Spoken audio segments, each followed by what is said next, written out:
Mesdames, Messieurs, bien chers téléspectateurs, merci de nous recevoir chez vous par le truchement de votre poste téléviseur pour cette édition spéciale du briefing de l'actualité. Entendez le LBIA, édition spéciale, parce que ces derniers temps, vu l'ampleur et la pertinence de l'actualité, nous allons devoir recevoir les différents membres des partis politiques pour pouvoir intervenir sur l'actualité brûlante. Aujourd'hui, nous avons choisi d'aller à la rencontre des membres du bureau politique de l'UPADES. Il s'agit de M. Guillaume Mfoutou. Bonjour. Bonjour, cher monsieur. Il faut préciser que M. Guillaume Mfoutou est également un membre du secrétariat permanent de l'UPADES. Député de la dernière législature, donc la 13e, il était élu à Dolisie 2, là où se trouve actuellement le fils du président professeur Pascal Lissouba. Non, je suis membre du secrétariat national, ce n'est pas un secrétariat permanent. Il s'agit donc du secrétariat national de l'Union panafricaine pour la démocratie sociale. Tout à fait. Oui. Voilà, avec vous, nous allons devoir évoquer sur le plan national les faits majeurs qui ont défrayé la chronique, notamment l'adresse à la nation du chef de l'État et les différentes interventions du secrétaire permanent de l'UPADES, actuellement chef de file de l'opposition. Pour briser la glace, cette question d'échauffement, M. Guillaume Mfoutou, vous êtes membre du bureau politique de l'Union panafricaine pour la démocratie sociale. Comment vous sentez-vous dans votre peau en qualité de membre de ce parti? Bon, il est évident que l'UPADES d'aujourd'hui n'est plus l'UPADES de Pascal Lissouba. Parce que vous avez souvenance, quand le président Lissouba est arrivé ici, vous avez vu comment il a remué tout le pays et que la base était réellement unie. Il a unifié tout le Congo, du nord au sud. Et aujourd'hui, chemin faisant, avec le comportement des uns des autres, il faut avouer que nous sommes dans une situation plus ou moins délicate. Parce que je dois déjà vous dire que, s'agissant de l'UPADES aujourd'hui, on devait tenir notre congrès en juin 2017. Jusqu'à aujourd'hui, on n'a pas tenu ce congrès. Et vous comprenez bien que ça va dans tous les sens. Il faut avouer que les choses vont se régler, je crois. Mais à présent, c'est pas comme on entendait, quoi. Ce n'est qu'une question d'échauffement, certainement qu'on y reviendra. Le temps pour nous d'ouvrir les vannes de la première rubrique. Il s'agit bien entendu de l'adresse à la nation du chef de l'État. Le président de la République, s'adressant à la nation le 14 août dernier, a commencé son message en rendant hommage au père des indépendances, à ses successeurs, aux martyrs du Congo et au personnel de la force publique qui assure la sécurité du pays au péril de leur vie. Que pensez-vous de cette démarche intellectuelle du chef de l'État? Bon, déjà, je vous dire, s'agissant des pères de la nation, il faut qu'on y pense aussi. Où est-ce que nous en sommes avec le mausolée de Fulbert Youlou? C'est un problème. Où est-ce que nous sommes sur le mausolée de président Massamba Diba? Nous savons que Kungangot a été enterré à Makabana. Où est-ce que nous sommes avec le mausolée d'Opango? C'est bien que le président de la République en parle. Logiquement, aujourd'hui, ça devrait être des sites touristiques. Un monsieur comme Youlou, le président Youlou, le premier président du Congo, et nous savons comment il a géré ce pays. Nous avons vu la rigueur, la gouvernance à laquelle il a géré le Congo. Vous savez bien que, s'agissant du président Youlou, j'ai lu un document quand le président Houphouët-Boigny est arrivé à Brazzaville en 61, il disait que je veux faire d'Abidjan comme Brazzaville. C'est le travail des pères de la nation.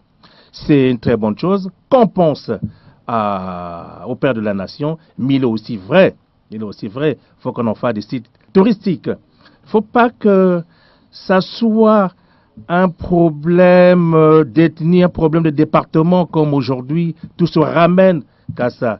Il faut qu'on pense à ces pères, en ce sens qu'ils ont fait de ce que le Congrès démarre, mais démarre positivement.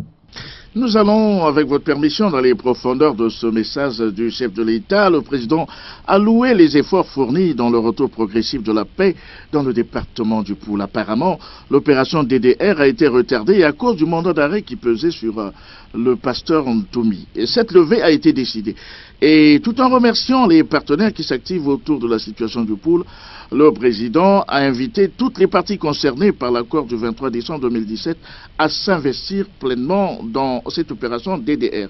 Quelle relecture faites-vous de ce volet politique du message du chef de l'État? Mais s'agissant des accords de cesser le feu, des cessations des hostilités au Poul, mais nous sommes à,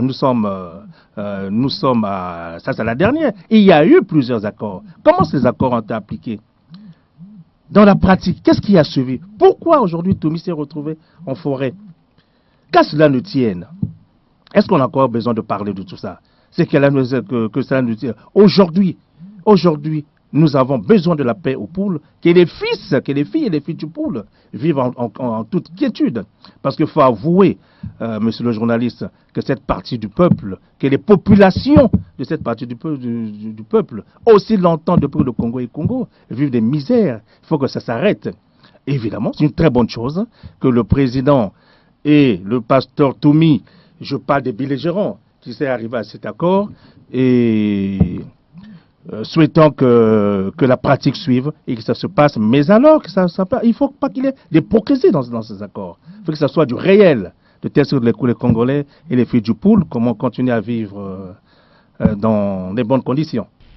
Nous allons permettre à nos téléspectateurs de souffler en images. Nous leur proposons de suivre un extrait de ce volet politique de l'adresse du chef de l'État à la nation.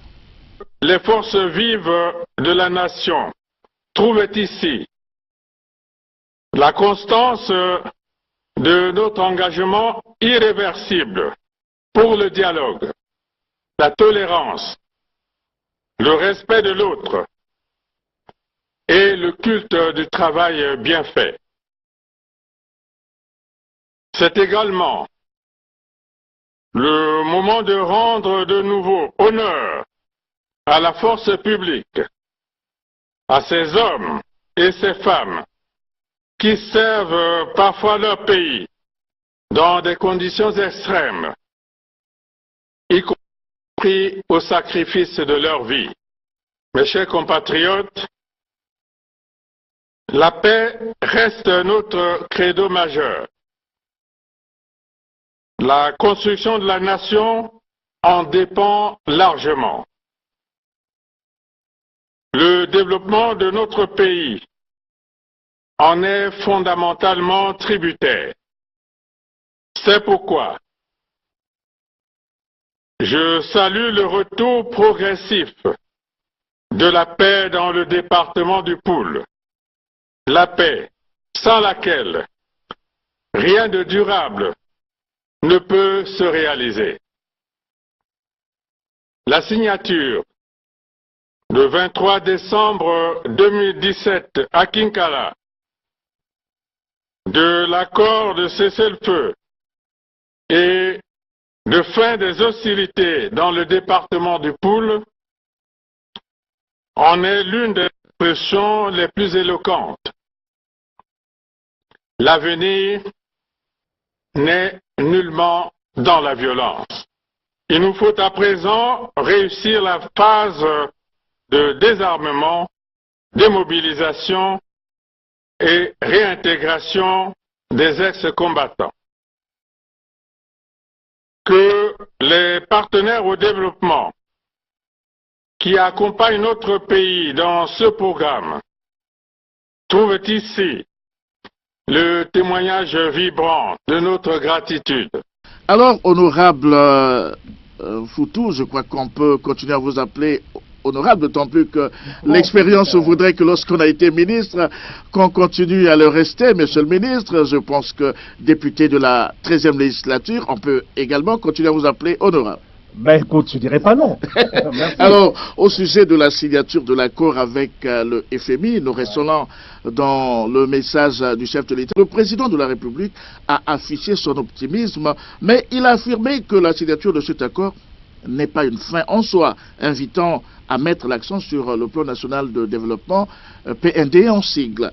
Que dites-vous de cette vision? Mais de toute façon, le Fonds monétaire international, c'est une structure qui compte, qui a 54 membres. Je ne sais pas si ça a évolué.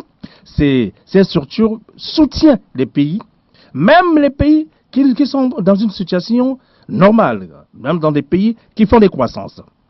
En ce qui concerne le Congo-Brazzaville, il faut avouer que le FMI est venu plusieurs fois ici. Le FMI veut avoir une clarté dans la gestion. Une clarté de la gestion. Et jusqu'aujourd'hui, c'est qu'on apprend par les réseaux sociaux que rien n'avance, que l'État congolais n'arrive pas à donner tous les documents possibles afin que le FMI puisse nous aider. Mais le plus important, prenons le cas de Al Saoud, le prince. Qu'est-ce qu'il a fait, lui? Qu'est-ce qu'il a fait? Il a mis les dignitaires de son régime dans une prison dorée. Ils ont rapatrié les sous. Et ça a relancé l'économie. Prenons le cas de Mathieu Kéroukou. Il est parti, il est revenu. Il a rapatrié près de 3 milliards. À l'époque, c'est beaucoup d'argent. Aujourd'hui, en Angola, le président angolais est en train de le faire. Donc, il va falloir que le président de la République comprenne. Il faut qu'il sache que la crise congolaise a commencé en 2014. Parce que nous avons fait des bénéfices, nous avons fait des croissances depuis 2006, de 2006 à 2012. Et nous avons stocké, il y a eu un matelas financier à la hauteur de 14 000 milliards. 14 000 milliards, soi-disant pour les générations futures. En même temps, les dignitaires de ce régime ont installé. Pourtant, l'actuel ministre des Finances a signifié devant le Parlement qu'il n'avait jamais vu les traces de cet argent gardé pour les générations. Mais moi, j'étais parlementaire. Le ministre des Finances, Gilbert Ondongo, venait bel et bien nous dire que les 14 000 milliards étaient dans un compte au niveau de la BEAC. En même temps, ils ont installé les pompes aspirantes. Ils ont aspiré les 14 000 milliards. Donc, les hommes sont connus. Si on aime ce pays, le président peut faire de telles que cet argent soit rapatrié. Et à ce moment-là, est-ce qu'on peut encore regarder le FMI? Parce que je vous dis, regardez le cas du Gabon. Le Gabon qui a signé le FMI a apporté combien? Pour la première partie, autour de 350 millions d'euros, qui représentent autour de 170 milliards. C'est pas beaucoup, cet argent. Est-ce que, pensez-vous qu'avec ce que l'on attend du FMI, le Congo peut décoller? Je dis non, mais par contre, je pense que si on peut faire des pressions sur ceux-là qui ont aspiré les sous d'État congolais, on peut relancer l'économie, c'est clair. Alors nous allons devoir aborder la deuxième partie de cette émission. Il s'agit de la dernière déclaration du secrétaire permanent de l'UPADES, actuellement chef de file de l'opposition au Parlement. Savez-vous qu'il a fait une déclaration à la fois spectaculaire, mais aussi agressive à l'endroit de l'honorable Denis Christel Sassou Nguesso? Comment avez-vous apprécié cette intervention? Alors, je n'ai pas compris cet acharnement, mais alors brutal. Cet acharnement brutal envers l'honorable Christel. Pourquoi brutal? Parce que les actes philanthropiques posés par l'honorable Christel ne datent pas d'aujourd'hui. Ça veut dire quoi? Ça veut dire que l'argent qu'il utilisait avant, donc c'était son propre argent, c'est maintenant que ça devient les fonds détournés. Moi, je ne comprends pas cet acharnement. Je ne comprends pas cet acharnement brutal du premier secrétaire de l'UPADES, qui est le premier secrétaire de mon parti. Parce que dites-nous, il ne faut pas que l'opposition devienne comme un jeu électronique. Un jeu électronique où d'autres personnes détiennent des manettes. Dès qu'on clique sur vous, vous êtes parti. Il va falloir que l'opposition s'appartienne. Cette façon de voir les choses, il y a anguille sous roche. Parce que ceux qui ont dilapidé de l'argent dans ce pays sont plus ou moins connus. Les réseaux sociaux en parlent. Donc s'attaquer à l'honorable Christel aujourd'hui, ou sinon s'attaquer, moi je préfère même qu'ils s'attaquent au système, mais s'attaquer brutalement à l'honorable Christel, moi je crois qu'il y a anguille sous roche. Les problèmes sont ailleurs, ceux qui ont aspiré les fonds de l'État congolais, on les connaît. C'est tout. Donc je pense que moi je partage pas les propos du premier secrétaire de mon parti, l'UPADES. On croirait justement qu'il y a plusieurs courants à l'intérieur de l'UPADES, d'autant plus que vous n'avez pas la même vision que votre chef de file. Non, d'abord, c'est statutaire à l'UPADES. Dans l'UPADES, il y a des courants de pensée, c'est clair. Mais je ne suis pas obligé de penser comme Pascal Tatsibéala, le premier secrétaire. Je ne suis pas obligé de penser comme lui. Je ne suis pas obligé de penser comme lui. Si je ne partage pas son avis, comme cet acharnement brutal sur Christine Nguesso, alors qu'on connaît très bien que ce monsieur a posé des actes philanthropiques il y a des années. C'est clair. Et l'argent aspiré, comme je viens de le dire, de la croissance que nous avons créée depuis 2006 jusqu'en 2012, il sait, lui, là où l'argent est parti. Il faut commencer pour s'attaquer à ça. Sinon, s'attaquer à un système. Mais s'acharner sur quelqu'un, moi, je pense que Yangui sous rouge. Anguille Sourouche, le temps de permettre à nos téléspectateurs de suivre un extrait relatif à cette intervention, on va le dire comme ça, musclée de l'honorable Tsatsi Babiala. Au moment où l'on parle effectivement de la transparence, et c'est ça qui alimente la corruption, je vais arriver tout à l'heure. Vous avez peur de vous attaquer à la corruption réellement. Et vous tournez autour du pot. Dans tous les pays au monde, l'état du droit. Mais on doit quand même justifier ce que l'on fait. Je dis surtout si on est un fonctionnaire. Donc on connaît les traitements. N'allez pas demander aux autres alors. Si à celui-là vous ne le faites pas, quel qu'il soit, quel que soit son patronyme, mais il est congolais, il est astreint à tous les devoirs. Oh, tout à l'heure vous avez même hésité. Moi je ne suis pas civilain, vous savez. Pour déjà l'âge que j'ai, petite expérience en politique, moi je ne dissimule pas mes sentiments, je dis ce que je pense librement. Peu importe ce que ça peut me coûter. Vous avez dit, mais il s'agit de qui? Vous semblez l'ignorer, mais il s'agit de Christine Sassou Nguesso. C'est bien de lui. Silence. Et dites-lui, mais qu'est-ce qui se passe? Je ne comprends pas. Et vous devez être d'ailleurs même l'exemple, parce que c'est le fils d'eux. Mais dans ces conditions, l'État sera complice de détournement. Vous êtes accusé de complicité de détournement, effectivement, des deniers publics. Ou de recel de biens sociaux. Et c'est très grave. Très grave. Parce que vous refusez du votre rôle de Premier ministre. Quel est le message à ce moment-là à vous adresser aux autres Congolais qui voient, qui écoutent? Moi, il y a des privilégiés de la société qui peuvent rentrer en campagne parce que derrière la dédicace d'un livre, en réalité, on est en campagne, mais la campagne n'a pas commencé. Et je dis bien, Sassou Nguesso Christine est un Congolais, il a le droit d'être candidat à l'élection présidentielle en 2021. Il a le droit, sous réserve qu'il remplisse les critères d'éligibilité. Il a le droit. Mais la campagne n'est pas ouverte. Et tout ce qu'il fait, ce n'est pas dans sa circonscription parce que vous avez fait allusion au député qui doit apporter à sa population, à ses électeurs. Non, ce n'est pas lui qui le fait. Il le fait sur l'ensemble du pays. Et avec lui toute une cour, prenant vos ministres, vos préfets, vos maires. C'est tout ça. Silence.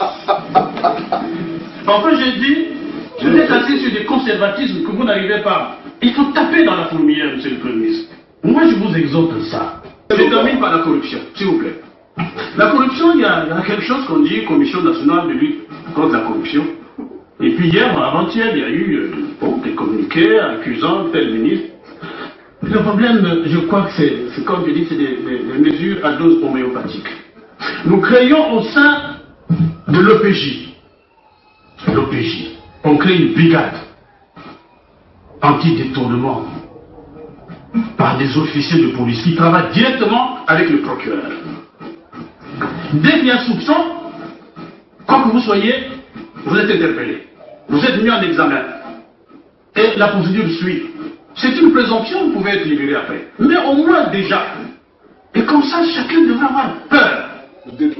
Mais vous dites commission de ceci, commission de ceci, commission de cela. Et la suite, c'est quoi? Et donc voilà, on nous attend là. On nous attend sur notre lutte, la lutte contre la corruption. Aujourd'hui, elle est encore faiblement menée dans notre pays, monsieur le Premier ministre. Il faut que vous engagez de véritables réformes. Et déjà, quand je vois commission, primature ou présidence, c'est déjà pas bien.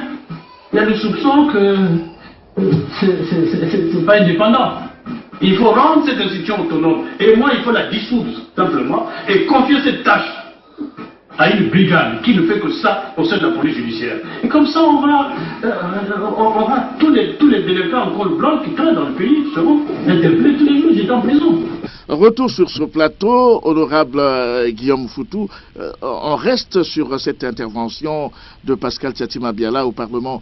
Est-ce que, en rapport avec Denis Christelle Sassou Nguesso, on peut penser que le point de vue de l'honorable Thiatima Biala a évolué ou a glissé? Parce que hier, on le savait modéré, mais apparemment, c'est comme s'il y avait anguille sous roche. Mais c'est ce que je dis, c'est un décharnement brutal. Ça me surprend.